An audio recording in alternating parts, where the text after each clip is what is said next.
Ladies and gentlemen, welcome to part 2 of the Sylbourne show, where we are joined by the High Commissioner of Jamaica, Her Excellency Aloun Ndombet-Assamba. That's all coming up on the show.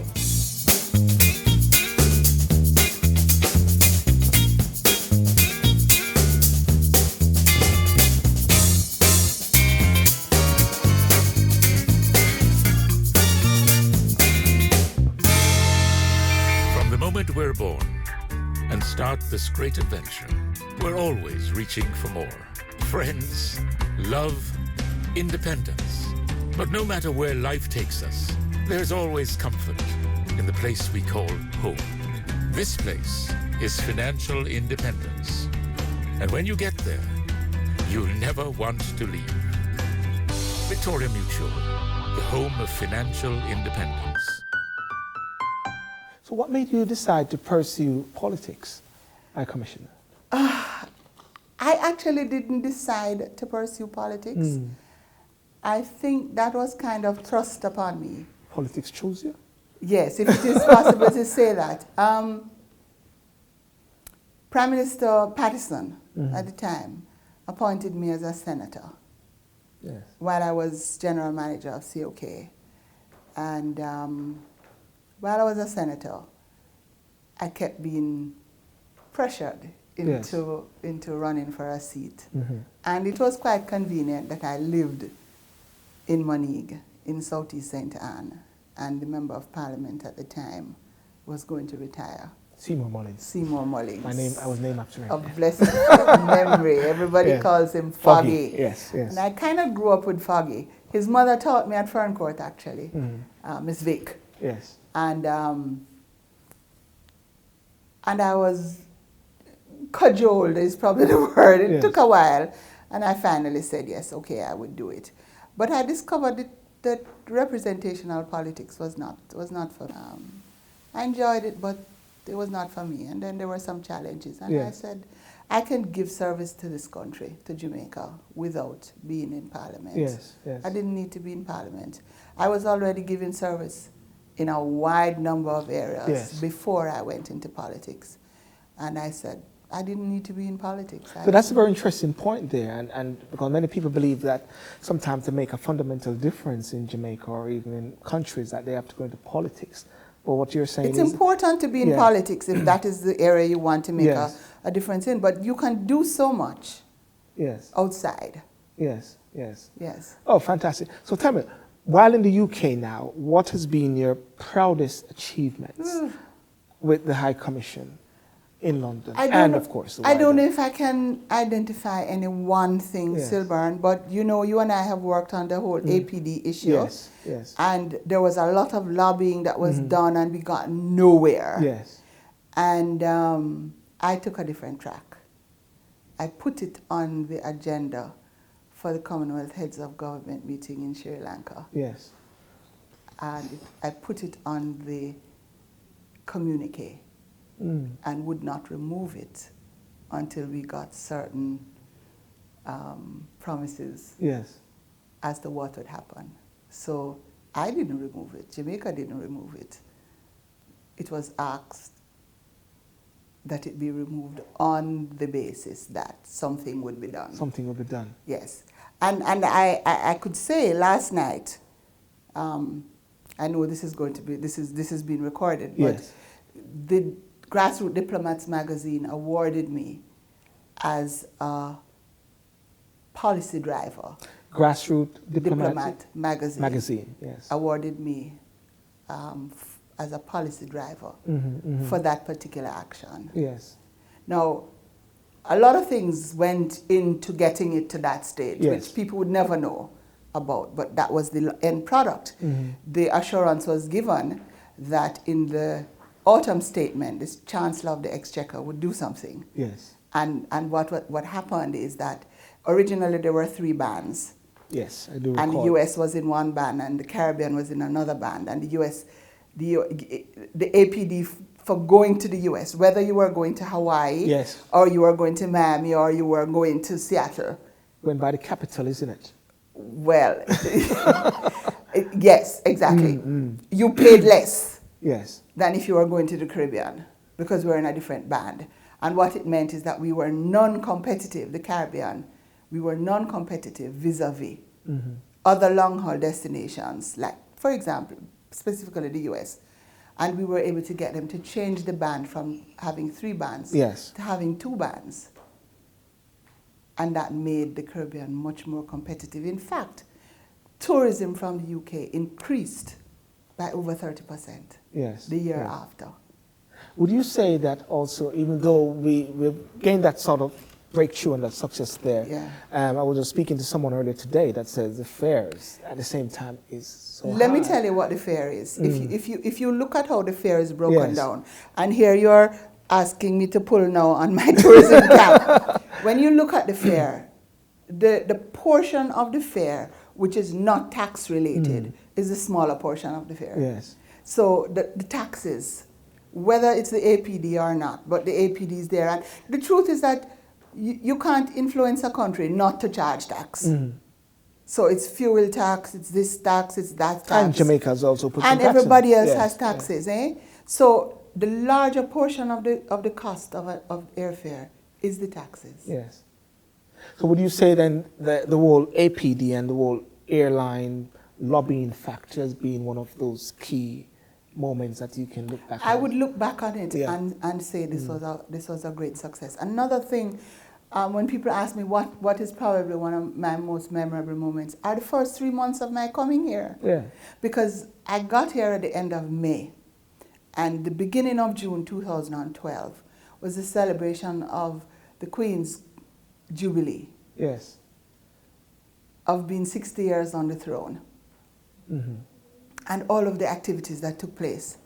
Within days of my coming to the coming to the UK, the Governor General visited. In fact, the Governor General introduced me to the community at an event here. Yeah, I think I recall. Yes. So we had that, the Queen, all of the Queen's Jubilee. And I was on BBC at the time, just talking about, because Prime Minister Simpson Miller had indicated that they would look at the issue of whether the Queen would continue as head of state, which Prime Minister Holness has also indicated. And it was on the news today in the UK as well. Yes. And so I had to explain the process, because the Queen as head of state is one of those deeply entrenched provisions in our Constitution, which means it's not just a parliamentary decision. This is something that has to be done by way of a referendum. Right. So I explained that process to say, this is a process, it takes all of that. You did explain that at a conference as well. I also, because that's the other thing. Yes. So very soon after I got here, there was the Queen's Jubilee celebration. There was the very, very large Diaspora conference where I made a major speech I do recall, to the Diaspora to set the tone, which was also good because that was a very serious speech. And then later on in the afternoon, I read that poem about somebody saying, when you come in, bring the escovitch fish and some guinea pan, so people could have seen the other side of me. So you got that poem in your mind, in your head? I can't say it now. Please don't ask me to say it now. But it was a poem written by a friend of mine. It was a letter. It started off by saying, "Dear Precious, I hear you're coming. Yes. And this is what I wanted to bring for me." And then, it proceeded to say all the things that Jamaicans who live abroad and who couldn't, and the things that they couldn't get.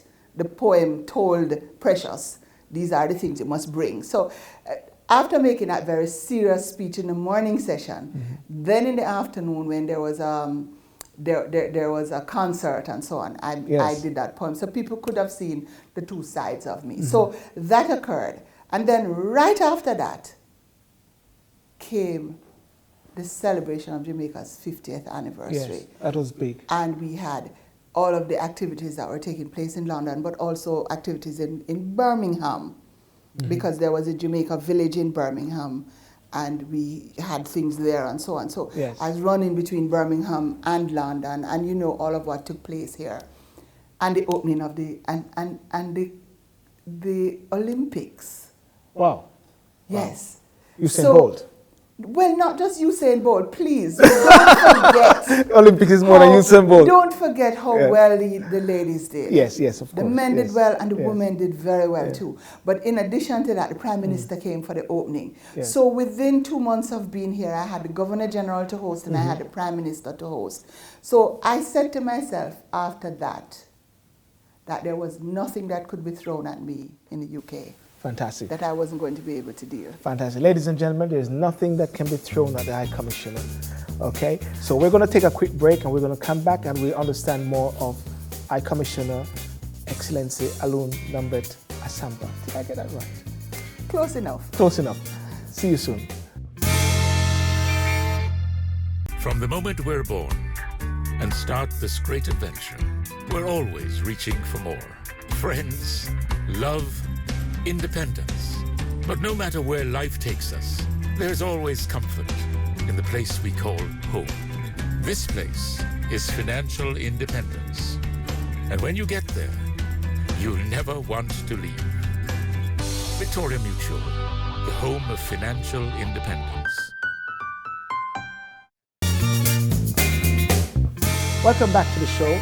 Of course, we're joined by the High Commissioner of Jamaica, Her Excellency, the Honorable Aloun Ndombet-Assamba. High Commissioner, welcome again. Thank you. Now tell us, what has been your most challenging experience as Jamaican High Commissioner in the UK? You know what it is? We have a very large diaspora here. Yes. We have many Jamaican organizations. Yes. They have many events. They expect me to be at every event. Yes. It's not possible. And when I say to, I'll go out to somewhere and I'll see somebody and say, High Commissioner, we want you to come and speak. We're having this, we're having that. And I said, okay, will you write to me? But you can't invite me today for an event this weekend, yes. or next weekend. Yes. Because the truth is, there are people who have already invited me. People get very upset when I'm not able to personally come to their event. So the challenge has been to get people to understand that we're a team, and yes, I am the High Commissioner, but I cannot go to every event. So I have a deputy. Yes. I have a community relations officer. I have a consular officer, a consular and diaspora officer. Yes. And there are some times when all of us are engaged, especially on weekends. I work every day of the week, most evenings, and every weekend. I was just saying to somebody that, imagine, Harvey Nichols is just up the road. I've been here for 4 years, and today was the first day I set foot in that store. I just don't have the time. So the challenge has been to get the community to understand that the High Commissioner, cannot be everywhere. But there are other persons in the High Commission who will go and who will do a very good job. Just give them a chance. So how do you want that communication, that message to get through? Well, hopefully your show will help. I was just we've been saying that, and I think it has been getting easier and easier. It probably is easier because I have been to so many already that they have seen me already. So for a new High Commissioner, that's a challenge because everybody wants the High Commissioner. Yes. So what we do is that if I get an invitation and I have been to a place once or twice already, and there are competing requests, then I'll say, we'll send another officer, and I go to somewhere where somebody hasn't been. Well, this links into my next question, which is, for the first time, we have a High Commissioner who utilize social media as a tool in highlighting your function or her function. How is that helping in that case? Because why I say that it links in, because not being able to be at every place, but at the same time being available. You would be amazed at how many messages, private messages, I get on Facebook dealing with High Commission business. Many times I simply respond if there are questions that is very easy to give an answer, but many times I say, would you please write to me at hc@jhcuk.com, because we would want to have a record of the request Yes. and our response to it. So that's also another challenging bit, isn't it? It is a challenging bit because I will get messages at 12 o'clock in the night or at 6 o'clock in the morning. But I try to be available to people. Yes. And if they call the High Commission and I am here and not in a meeting, I will answer the phone. It doesn't matter. I don't need to know you. Yes, yes. You just say you want to speak to the High Commission because the High Commissioner, because I see my role as being available, not just in the diplomatic sense to do the work in that area, but also to work with the Jamaican community. And I would like to think that I have been responsive. Yes. Or even if I do not personally respond, because sometimes there are some technical issues that it might be better if the officer who has that direct responsibility deal with it. So I would answer and say, I would say I will have so-and-so respond to your question, or I will say to the officer, would you please respond and let me have a copy so that they will see that, you know? Okay, going back to the social media. Yes. As I said, it's the first time we've got a High Commissioner really, well, in the UK. Yes, but also, to be fair though, Sylbourne, social media has only really exploded in this period. Yes. Since I have been High Commissioner. Yes. So it might not be fair to the others who didn't use social media because social media was not being used as much when they were there. I have to admit that. Right, right. But also I came to this job already being social media savvy. Fantastic. And I simply changed the approach to how I use social media. Okay. My personal page, but we also have a High Commission page that sometimes I'm a little ahead of the High Commission page. Yes, yes. But I realized that because I was in Jamaica one time and wanting some assistance on something, and of course I just messaged you. So you see what I mean, yes, yes. Now listen, David Cameron visited Jamaica last year, and he brought to the forefront once again the issue of reparations for nations. No, he didn't bring it to the forefront. He didn't bring it to the forefront. He didn't respond very well to a question that was put to him. Yes, yes, yes. Okay, fantastic. We know you spoke very passionately at the Oxford Union debate on this matter. Yes. What are your views on reparation, even though I believe we know, and do you think it was right for the Jamaican government to use that opportunity to broker the subject to David Cameron? It wasn't the Jamaican government that raised the issue. Yes. There was, well, first of all, in Prime Minister Cameron's visit, originally it had been said that there would be no opportunity for the media to ask questions. Yes. And of course that caused a furore. Yes. Because Jamaica has never had somebody come to Jamaica and not had the media. Access. So eventually it was said that they would allow some questions. And this took place after the wreath was laid at the cenotaph. Yes. And some questions were asked. No, I must say I was not there when the questions were asked because we had to then go immediately to Duke Street, to Parliament, where he was then going to go there. So that question was asked about reparations. Yes. And he answered in a way that I don't think the Jamaican public appreciated. Yes, definitely, yeah. It was most unfortunate. I was surprised that it was dealt with in that way. And I don't want to say anything more, you know? Yes, yes. But the issue of reparations, this is something that I grew up on. And then when I was Minister of Entertainment and Culture, particularly culture, we celebrated the 250th anniversary of the ending of the transatlantic slave trade. I was the minister in charge of that whole period. And we had a committee, and we worked very well together. During that time, I learned a lot. Yes, yes. I must admit that nothing that I had learned in school prepared me for dealing with the wealth of information that I obtained when we were looking at the anniversary of the 250th anniversary. Yes. And so even though, and I have my own personal expression, my own personal experience of what it is to be born of a family Yes. of slave owners as well as Yes. slaves, Yes. and as well as indentured workers. So I have that in my, and I think that a lot of Jamaican families Yes. have that experience. And of course, our motto, out of many one people. Some of us don't want to accept that we do have that history individually and personally, but I embrace it. And so it's something that I feel strongly about. Yes.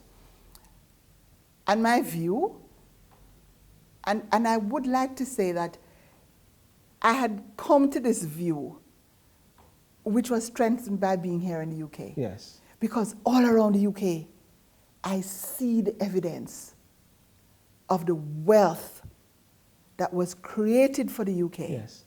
out of the slaves. And the Queen celebrating her birthday today. I wouldn't want to, please, I don't want to juxtapose. You see, Yes, yes. I think the problem with some of the discussions that we have is that we try to juxtapose everything against another thing. Yes, And yes. it doesn't always work. Yes. The Queen is a wonderful lady. And even though Jamaicans will talk about wanting to become a republic and wanting to replace the Queen as the head of state, Yes. they still love the Queen. And of course, all the Queen is going to do now, they're going to send on William and Kate to Jamaica, and everybody's going to change their mind. No, not I'm just necessarily. kidding. But there's a difference. Yes.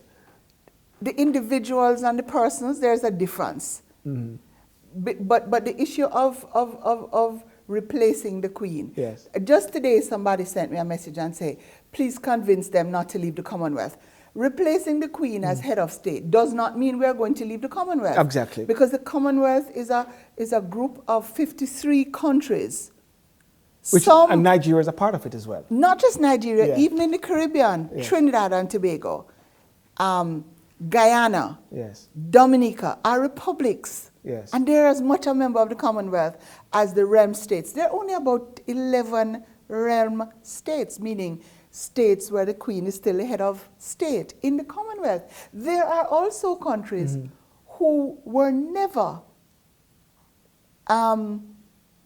ruled by Britain, And who are in the Commonwealth. And that's very interesting. Now listen, High Commissioner, in your capacity as High Commissioner, of course, what would you say are the deepest and most critical issues affecting the Jamaican diaspora Here in the UK? Yes. Oh, you don't have enough time for me to talk about this. Okay, give us All right, let me give maybe you some headlines. some highlights. Yes, Let me give you one. The first one has to do with the issue of immigration and people's status in the UK. Yes. When I first came here, there were people who told me that I had just come, and therefore I had no idea about these issues and these matters. Because there were people who came here on their black passport and never ever did anything about their status. So even in the 1980s, when things began to change, Yes. and you were invited to come in and regularize your stay, meaning become a citizen, Yes. it was free. There were people who did not take advantage of it. There were people who felt that we were British, and so we didn't need to do that. And I have had many people say that to me without realizing that the immigration rules have changed. And it keeps Even changing every in day. the 4 years that I have been here, the goalpost keeps changing. I keep saying to people that I wake up on a Monday morning and I say to myself, now, what has changed over the weekend? So that is a major issue. And sometimes, you know, in colloquial language at home, if I was talking to somebody and I said to myself, I don't know how you don't know this. Have you been living under a rock? Sometimes I feel that way. Yes, yes. Because I cannot believe. And even in the last elections, where the issue of immigration was one of those hot button topics, there were people who didn't take that to mean, let me look at my own status here and see if everything is right. Now, the thing is that most of the people like that have a right to stay here. Yes. But you have to claim that right. They've got to regularize themselves. You have to do something in order to claim that right. And is that the reason why you have Jamaicans persons who have been living in the UK like for 40 years go to Jamaica to visit and they get stuck and they because can't go they back? have nothing to prove that they have a right to come back. So, okay, so immigration is one. Immigration is one issue. The other issue, and whenever I talk about it, there are people who say I am becoming political. But not political in the party sense. I have to make this the point. I'm not becoming political in a party sense. But yes, I have seen where our community has ceded its influence to others because they have withdrawn from the political process. What do I mean by that? We have only 2 persons of Jamaican heritage in the House of Parliament. How can we have so many Jamaicans living here and there are only 2 persons with Jamaican heritage in the House of Parliament? I have seen less and less councillors in councils all over the UK. Becoming lesser. Less and less. I have seen less and less mayors or leaders of councils with Jamaican heritage. So are you trying to say you're seeing a dip since you've been here as well? I'm seeing that our people have, for whatever reason, withdraw themselves from the political process. Or let me put it another way. Have not put themselves up for political office. No. This is of concern to me. You know why? If you're not at the table where decisions are made about your life, in the country where you have chosen to live, even if it is for the time being, because there are many Jamaicans who are here and who want to go back home to Jamaica, and that's another conversation. But while you are living here, there are decisions that are taken by councils that affect your life, and if you are not there at the table to defend the position of your community, then what happens? These decisions are taken without any concern about how it will affect you. So there's a dilemma facing there is a dilemma. The Caribbean community. And and Sylbourne, I speak about this at every speech I make. I know. I speak about it. Because in the 4 years I've been here, I have seen a reduction in the number of mayors. I've seen a reduction in the number of leaders of council. And I have seen a reduction in the number of And our people, unfortunately, are the ones I'm speaking about Jamaican people now, Yes. And our people, of course, the Jamaicans tend to fight down those who are actually putting themselves forward as well. You know, as much as I don't want to agree with you, I might have to. High Commissioner, thank you so much for joining us. You're welcome. That was inspirational and educational. Thank you. Ladies and gentlemen, to hear more about the High Commissioner, please follow us on Facebook, Twitter, and Instagram. Thank you very much for joining us on the show, and see you next week. Earlier on, I talked about whether people are living under a rock or not, unfortunately. Yes. If you're asking me what I'm going to do when I go home to Jamaica, I can tell you right now that I'm not able to say just yet. But we've just had the Sylbourne show, and I'd like to invite you to watch the Sylbourne TV station and join the YouTube channel and like the show.